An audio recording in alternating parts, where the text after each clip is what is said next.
జగన్మోహన్ రెడ్డి గారికి ఈరోజు షాకింగ్ అని చెప్పి కొన్ని మీడియా సంస్థలు చెప్తున్నాయి. షాకింగ్ ఏముంది? పులివెందులో ఓడిపోతామని ఎప్పుడో తెలుసు. ఎందుకో చెప్పమంటారా? నిజంగా అక్కడ స్వయంగా ఎలక్షన్ జరగలేదు కదా! దొంగోట్లతో మీరు గెలిచారు. దానికి షాకింగ్ ఏముంది?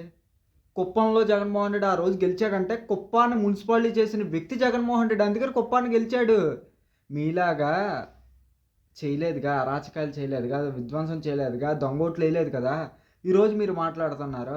సరే మీకు అదే దమ్ముంటే ప్రభుత్వాన్ని కూలగొట్టండి, ఎలక్షన్‌కి రండి. మీరు సంక్షేమ పథకాలు ఇచ్చానంటున్నారుగా, అభివృద్ధి చేశానంటున్నారుగా, రండి. రాలేరుగా. సిగ్గు, లజ్జ వదిలేసి ఈరోజు ఆంధ్రప్రదేశ్‌ని అనకూడదు గానీ సంక నాకిస్తున్నారు. గుర్తుపెట్టుకోండి. మీరు విత్తనాలేసి చెట్టుని నాటబోయారు. ఆ చెట్టు వృక్షం అయ్యి ఏం చేస్తుందో గుర్తుపెట్టుకోండి. రేపు రాజకీయ సమాధి కాబోతుంది టీడీపీ, జనసేన. రాసి పెట్టుకోండి. రాజకీయ సమాధే. నెక్స్ట్ బాబు చంద్రబాబు నాయుడు గారు, నీ కొడుకుని నారా లోకేష్ సీఎం చేసుకుంటే ఈ 5 ఏళ్ళలోనే చేసేసుకో. తర్వాత జీవితంలో అవ్వలేడు. గుర్తుపెట్టుకో. సరేనా? ఈరోజు గెలిచాను అని చెప్పి పులివెందలు కొట్టడానికి నువ్వెవడయ్యా?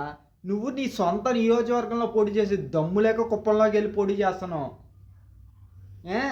కుప్పంలో నువ్వు పోటీ చేస్తున్నావు. ఆ కుప్పానికి ఏం చేసావు? ఆ మున్సిపాలిటీ కూడా జగన్మోహన్ రెడ్డి తీసుకొచ్చాడు.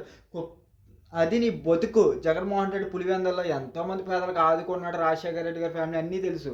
సిగ్గు శరమన్నాడు ఆ మాటలు మాట్లాడరు. నీ కార్యకర్తలని, నీ నాయకులు జాగ్రత్తగా పెట్టుకో.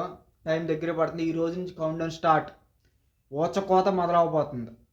నెక్స్ట్ ఎలక్షన్లో వైసీపీ కానీ అధికారం వస్తే మీ బతుకులేంటి, మీరు ఎక్కడ ఉంటారో కూడా తెలియదు. గుర్తుపెట్టుకోండి.